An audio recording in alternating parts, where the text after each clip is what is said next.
আসসালামু আলাইকুম ওয়া রাহমাতুল্লাহ। বিসমিল্লাহি ওয়াস সালাতু ওয়াস সালামু আলা রাসূলিল্লাহ, আম্মা বাদ। দর্শক শ্রোতা, আপনি মসজিদ অথবা কোথাও নামাজ পড়ছেন, অথবা বসে আছেন। আপনার পিছনে যদি কেউ নামাজরত অবস্থায় থাকে, এই ক্ষেত্রে আপনি নামাজি ব্যক্তির সামনে থেকে সরে যাবেন নাকি এখানে বসে থাকবেন, এই সম্পর্কে ইনশাআল্লাহ আজকে আলোচনা করব। আপনার পিছনে যদি কেউ নামাজ পড়ে, সেই ক্ষেত্রে আপনার জন্য তিনটা অপশন থাকে। একটা হলো পিছন থেকে সোজা বরাবর নামাজি ব্যক্তির সামনে এসে দাঁড়িয়ে যাওয়া। আরেকটা হলো সোজা নামাজি ব্যক্তির সামনে থেকে আপনি নিচে নেমে চলে যাওয়া। আরেকটা হলো নামাজি ব্যক্তির এক পাশ থেকে আরেক পাশে অতিক্রম করে যাওয়া। এই তিন পদ্ধতির মধ্যে শুধুমাত্র নামাজি ব্যক্তির এক পাশ থেকে আরেক পাশ পর্যন্ত অতিক্রম করে যাওয়াটাই নিষিদ্ধ।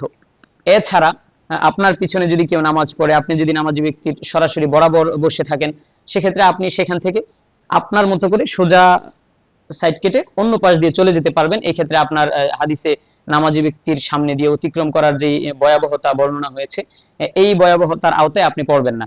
আপনি নামাজি ব্যক্তির সামনে থেকে জাস্ট এক পাশ হয়ে চলে যাবেন, ডান পাশ অথবা বাম পাশ যে কোনো এক পাশ দিয়ে চলে যাবেন।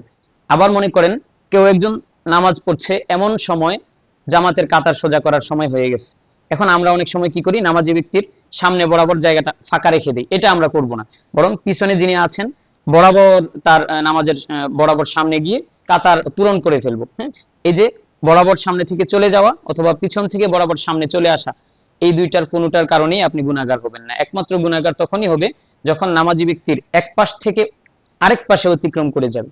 এছাড়া বাকি অন্যান্য পদ্ধতিতে আমরা নামাজি ব্যক্তির সামনে থেকে অনায়াসেই উঠে চলে যেতে পারবো। বারবার পিছনের ব্যক্তির নামাজ শেষ হয়েছে কিনা এই জন্য বারবার পিছনের দিকে তাকিয়ে তার নামাজের মনোযোগ নষ্ট করা, এটার আর প্রয়োজন হবে না। তবে যদি আপনি এই চিন্তা করেন যে আমি যদি নামাজের ব্যক্তির সামনে বসে থাকি, অন্য মানুষ সহজে যাতায়াত করতে পারবে, অন্য মানুষ তাদের গুনাহ থেকে বাঁচতে পারবে, সেক্ষেত্রে অবশ্যই আপনি অন্য মানুষকে সহযোগিতা করার জন্য নেক পেয়ে যাবেন, এতে কোনো সন্দেহ নেই। আল্লাহ রাব্বুল আলামিন আমাদেরকে আমল করার তৌফিক দান করুন।